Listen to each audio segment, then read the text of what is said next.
Hello friends and students, my name is Jitesh Rai from Rai Classes। आज के video lecture में हम discuss करने जा रहे हैं MCQ मल्टीपल चॉइस क्वेश्चन जो बेस्ड होगा सिंगल फेज AC फंडामेंटल्स। इसके पहले जो भी हमने MCQ डिस्कस किया था और जो भी वीडियो लेक्चर आपके अवेलेबल है वो रिलेटेड टू DC सर्किट है ना, थ्योरम से रिलेटेड है, DC फंडामेंटल से रिलेटेड है और जो भी डेरिवेशन है star to delta and delta to star, maximum power transfer theorem, तो जो भी इलेक्ट्रिकल इंजीनियरिंग के फर्स्ट ईयर के फर्स्ट यूनिट है उससे रिलेटेड MCQ आपको अवेलेबल है। अब ये जो वीडियो लेक्चर अब हम जो डिस्कस करने जा रहे हैं ये है आपका based on single phase AC fundamentals. It means alternating current, मतलब कि वे फॉर्म क्या होता है, फ्रीक्वेंसी क्या होता है, टाइम पीरियड क्या होता है, फॉर्म फैक्टर क्या होता है, पीक फैक्टर क्या होता है, क्रिस्ट फैक्टर क्या होता है, इससे रिलेटेड जो भी हमारे सीरीज में सर्किट की कौन सी क्वांटिटी सेम होती है, RL सर्किट होता है तो पावर फैक्टर की वैल्यू कितनी होती है, जो भी हमारे गवर्नमेंट एग्ज़ाम होंगे या जो भी यूनिवर्सिटी के एग्ज़ाम होंगे इससे रिलेटेड हमारे क्वेश्चन, ये बहुत ही इंपॉर्टेंट टॉपिक्स है और इससे रिलेटेड क्वेश्चन हमारे एग्ज़ाम में पूछे जाते हैं।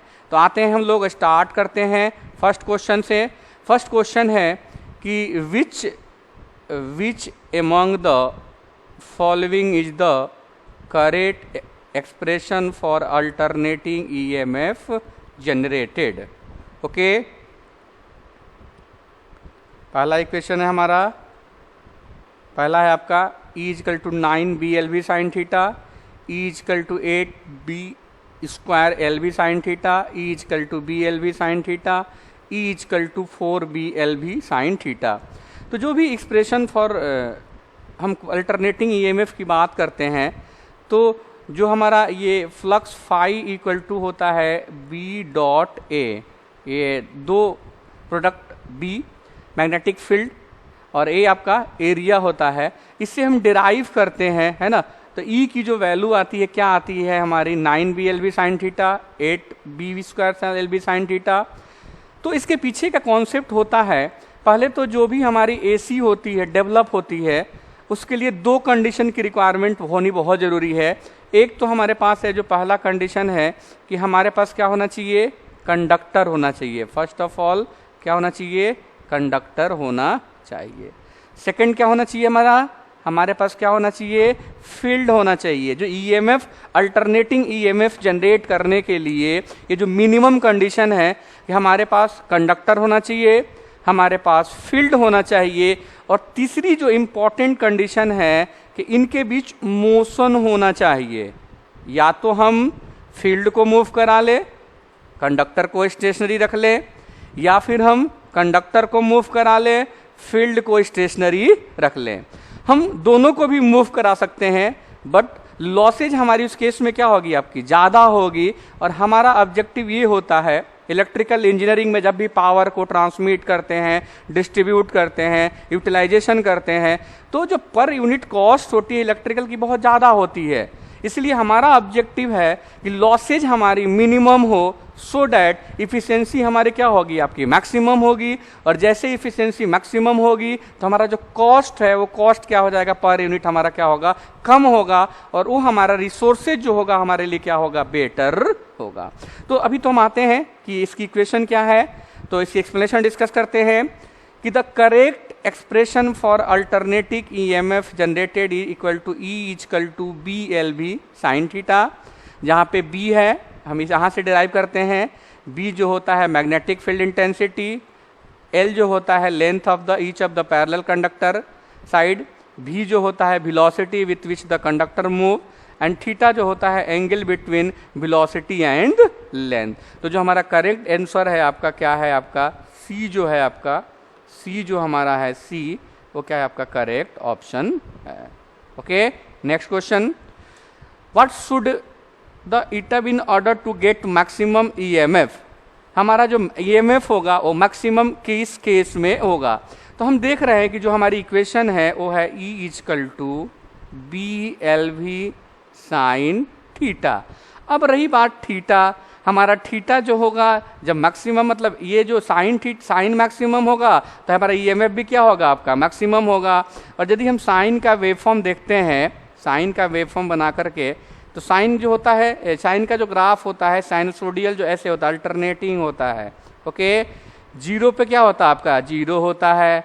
पाई बाई टू, ये पाई बाई टू जो साइन पाई बाई टू होता है ये मैक्सिमम होता है, ई मैक्स होता है। फिर 2 पाई पे हमारे क्या हो जाती है, जीरो। फिर 3 पाई बाई पे 2 पे वैल्यू क्या हो जाएगी आपकी माइनस में होगी, निगेटिव में मैक्सिमम। फिर 2 पाई पे क्या होगी, sorry sine zero, pi by two, ये पाई है, ये आपका 3 पाई बाई टू, और ये क्या हो जाएगा आपका 2 पाई, मतलब ये वैल्यू भी क्या हो जाएगी आपकी जीरो हो जाएगी। ओके, तो ये वैल्यू जो होगी हमारी साइन पाई बाई टू, मतलब साइन के यदि हम एंगल की वैल्यू पाई बाई टू, तो साइन पाई बाई टू क्या होता है 1 होता है। और उस केस में मतलब पाई बाई टू का मतलब क्या है, ऑप्शन क्या क्या है, 0 डिग्री, 0 डिग्री पे होगा, 90 पे होगा, 180 डिग्री होगा कि 65 डिग्री पे होगा। तो साइन 0 0 होता है, साइन 90 मैक्सिमम होता है, साइन 180 0 होता है, साइन 65 की वैल्यू भी आपकी कम ही होती है, 90 केस में क्या होती है आपकी 1 होती है। इसीलिए जो आंसर होगा आपका क्या होगा, बी जो होगा आपका इसका आंसर होगा। द वैल्यू ऑफ, एक्सप्लेनेशन देखते हैं, the value of theta should be 90 degree in order to get maximum EMF because E is equal to B L B sine theta. और साइन जो होता है मैक्सिमम कब होता है, 90 डिग्री पे होता है, साइन 90 डिग्री मैक्सिमम होता है, और कॉस 0 डिग्री पे क्या होता है आपका मैक्सिमम होता है। Next question, question number 3। When, question है हमारा कि when A coil is rotated in a magnetic field the EMF induce, magnetic field, the EMF induce in it क्या होगा, मैक्सिमम होगा, मिनिमम होगा, कंटिन्यूसली वैल्यू होगा, वेरी करेगा, रिमेन कांस्टेंट होगा। तो अभी हमने देखा कि जो इक्वेशन की वैल्यू है आपकी E equal to B L V sine theta, और थीटा हमारा क्या होता है, जैसे जैसे एंगल चेंज हो रहा है, थीटा यदि 0 है, साइन 0 की वैल्यू क्या हो जाती है आपकी 0 हो जाती है, तो ईएमएफ की वैल्यू भी क्या हो जाएगी आपकी 0 हो जाएगी। साइन पाई बाई 2 क्या हो जाएगा आपका, यदि पाई बाई 2 रखेंगे तो ई की वैल्यू क्या हो जाएगी आपकी, साइन यदि एंगल रखेंगे पाई बाई 2 तो साइन पाई बाई 2 क्या हो जाएगा 1 हो जाएगा। फिर जैसे ही हम पाई पुट करेंगे तो ईएमएफ की वैल्यू क्या हो जाएगी 0 हो जाएगी। फिर हम 3 पाई बाई 2 करेंगे तो ये क्या हो जाएगा -1 हो जाएगा, है ना, जब हम 3 पाई बाई 2 पुट करेंगे। मतलब कहने का है कि जैसे जैसे हम एंगल वैरी करेंगे तो ये क्या होगा, ये भी क्या होगा आपका वैरी करेगा, है ना। तो क्या लिख रहा है कि when a coil is rotated in a magnetic field, cross-sectional area vary due to which the number of flux line crossing in vary which causes the EMF to vary continuously। हमारा EMF क्या करेगा, continuously क्या करेगा आपका vary करेगा। तो C क्या हो जाएगा आपका आंसर हो जाएगा। Next, an AC generator increase in number of turns in the coil। यदि हम AC जनरेटर या कोई भी जनरेटर है आपका, तो जनरेटर या तो AC होगा या तो DC होगा। ओके, तो DC जनरेटर DC जनरेट करेगा और AC क्या करेगा, AC करेगा। लेकिन मेनली जो जनरेटर है वो क्या करता है, मैकेनिकल एनर्जी जो होता है आपका, मैकेनिकल एनर्जी को कन्वर्ट करता है आपका, किस में करता है, इलेक्ट्रिकल एनर्जी में। किस में करता है, इलेक्ट्रिकल एनर्जी में। ओके, तो कह रहा है कि जो नंबर ऑफ टर्न्स हम इंक्रीज करेंगे तो हमारा ईएमएफ इंक्रीज होगा, डिक्रीज होगा, या फिर 0 होगा, या सेम मेंटेन होगा, कांस्टेंट होगा। तो in an AC generator the EMF increase the number of turns the coil increases because the EMF directly proportional to the number of turns. मतलब यदि हम ईएमएफ की बात करेंगे जनरेटर में तो ई इक्वल टू होता है φn pz अपॉन 60a। ये जेड होता है टोटल नंबर ऑफ टर्न्स, है ना, और ये हमारा होता है 5 flux per pole, n speed of armature, p number of pole, है ना, और a होता है नंबर ऑफ पैरेलल पाथ। ये डिपेंड करता है कि लैप वाइंडिंग है कि वेव वाइंडिंग है। लैप वाइंडिंग होता है A इक्वल टू P होता है, और यदि वेव वाइंडिंग होती है तो A इक्वल टू 2 होता है। इट मीन्स यदि हम नंबर ऑफ टर्न्स इंक्रीज करेंगे तो हमारा EMF भी क्या होगा, आपका इंक्रीज होगा। Next, the number of cycles that occur in 1 second is termed as, मतलब ये मान लीजिए वेव फॉर्म है, ये मान लीजिए वेव फॉर्म के डायग्राम है, तो कह रहा है कि द नंबर ऑफ, क्वेश्चन है the number of cycle that occur in 1 second is termed, हम क्या बोलते हैं, वेव फॉर्म बोलते हैं, फ्रीक्वेंसी बोलते हैं, एम्पलीट्यूड बोलते हैं, टाइम पीरियड बोलते हैं। तो एक्सप्लेनेशन है कि the number of cycle that occurs in 1 second is known as frequency, इसको क्या बोलेंगे, फ्रीक्वेंसी बोलेंगे। ओके, और 1 टाइम जो होता है आपका एक कंप्लीट साइकिल में जो टाइम लगता है होने में, उसको क्या बोलते हैं हम लोग, टाइम पीरियड बोलते हैं। Okay, it means time period is inversely proportional to frequency. तो यहाँ पे क्या हो गया, the number of cycle that occur in 1 second is known as frequency. B जो हमारा क्या होगा, आंसर होगा। Okay, the variation of a quantity such as voltage और current show on a graph known as, मतलब जैसे मान लीजिए हमने, जैसे ये मान लीजिए वोल्टेज की इक्वेशन है, हमने ऐसे ग्राफ से शो कर दिया। इस इक्वेशन के यदि मैं वोल्टेज के टर्म में लिखूंगा तो ये हो जाएगा V equal to V naught sine theta, ये एंगल के टर्म में ले लो, और मान लीजिए वाई एक्सिस पे वोल्टेज, V नॉट जो है मैक्सिमम वोल्टेज। मतलब ये कह रहा है कि जो हम graph variation of quantity such as voltage current हम जो शो करते हैं उसको क्या बोलते हैं, वेव फॉर्म बोलते हैं। क्या बोलते हैं, the variation of a quantity which is voltage और current in this case show on a graph with the x axis time is known as a wave form. तो ऑप्शन क्या है, वेव फॉर्म है, हम वेव फॉर्म बोलेंगे। Peak value, instantaneous value, period, तो इसको क्या बोलेंगे, वेव फॉर्म। पीक वैल्यू क्या होती है, मैक्सिमम होती है, ये भी पीक होता है। इंस्टेनियस किसी पार्टिकुलर टाइम इंस्टेंट पे जो वैल्यू होती है इंस्टेनियस वैल्यू बोलते हैं। पीरियड क्या होता है, 1 टाइम, ये जो एक साइकिल कंप्लीट होने में जो टाइम लगेगा यहाँ से यहाँ तक, है ना। या ये भी बोलते हैं कि जो वेवफॉर्म हमारी सेम वेवफॉर्म से स्टार्ट हो जाए, मतलब ये स्टार्ट कहाँ से, 0 से है, वही सेम नेचर कहाँ से मिलेगा, 2 पाई से मिलेगा, तो क्या बोलेंगे, इसको वेवफॉर्म बोलते हैं। Next, the value of a given waveform at any instant time is termed as, जैसे मान लीजिए हमारा एक वेवफॉर्म है, ये आपका वेवफॉर्म है, स्क्वायर वेवफॉर्म ले लेते हैं, ये टाइम ले ले हम, मान लीजिए 0, ये T/2, ये T है, और ये वोल्टेज हमारा V है। तो कह रहा है कि सारे इंस्टेंट पे, मान लीजिए 0 पे, T/2 से T पे, यहाँ पे, है ना, जो वैल्यू सुख वैल्यू क्या बोलते हैं, वेवफॉर्म बोलते हैं, इंस्टेनियस वैल्यू बोलते हैं, साइकिल बोलते हैं, पीरियड। तो वेवफॉर्म तो जो हम ग्राफ ड्रॉ करते हैं उसको वेवफॉर्म बोलते हैं, इस पूरे को। इंस्टेनियस वैल्यू, हाँ, इसी को बोलते हैं, जो सारे पार्टिकुलर टाइम पे, हर टाइम इंस्टेंट पे जो वैल्यू होती है उसको क्या बोलते हैं, इंस्टेनियस। ये तो आपका फ्रिक्वेंसी पर सेकेंड। ये जो साइकिल वन साइकिल कंप्लीट होने में जो टाइम लगता है उसको क्या बोलते हैं, पीरियड। मतलब कि instantaneous value is the value of the wave form at that instant, hence the value of a given wave form at any instant time is termed as instantaneous value. So क्या बोलेंगे हम लोग, तो B जो होगा आपका क्या होगा, आपका आंसर होगा। Question number 8, the maximum variation between the maximum positive and the maximum negative value is known as, क्या बोलेंगे हम लोग, पीक वैल्यू बोलेंगे, पीक टू पीक बोलेंगे, साइकिल बोलेंगे नहीं, ये तो अंडरस्टूड हम डिस्कस कर लिए। अब आता है पीक वैल्यू, तो अब वेवफॉर्म से ही समझ में, हम इसको वेवफॉर्म से समझते हैं। ये पॉजिटिव पीक है और ये क्या है आपका, निगेटिव पीक है ना।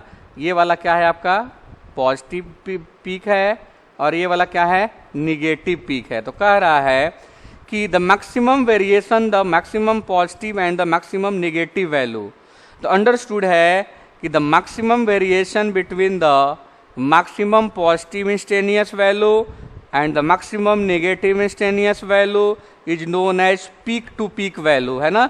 ये पॉजिटिव पीक हो गया और ये क्या हो गया, केवल पीक वैल्यू होती तो हम पॉजिटिव वाला कंसीडर करते, तो ये क्या हो जाएगा, आंसर आपका बी जो होगा आपका क्या होगा, आंसर होगा। Next, what is the correct relation between the peak value and the peak to peak value for a sinusoidal wave form? मतलब एक्सप्लेनेशन क्या हो जाएगा कि the maximum variation between the maximum positive instantaneous value and the maximum negative instantaneous value is the peak to peak value for a sinusoidal wave form, it is twice the peak. मतलब जो भी peak to peak value होती है ये क्या होती है, 2 times peak value की होती है। मतलब पीक टू पीक वैल्यू जो इक्वल होगा वो 2 टाइम्स पीक वैल्यू के इक्वल होगा। ओके, तो क्या हो जाएगा आपका हमारा VPP4 VPP VPP VPP equal to मतलब 2VP, तो ये C क्या हो जाएगा आपका आंसर हो जाएगा। Okay, the waveform of the EMF generated undergo 1 complete cycle when conductor move past north pole, conductor move past south pole, conductor move past north and south pole, conductors are stationary. तो कब हमारा क्या होता है आपका EMF cycle जो होती है हमारी 1 कंप्लीट हो जाती है। The waveform of the EMF generated in AC generator undergo 1 complete cycle of variation when the conductor क्या करता है, move pass north and south पोल।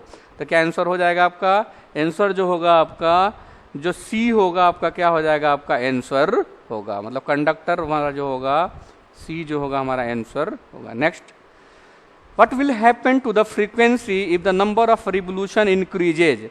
ये फॉर्मूला होता है आपका F इक्वल टू होता है आपका P इंटू N, है ना।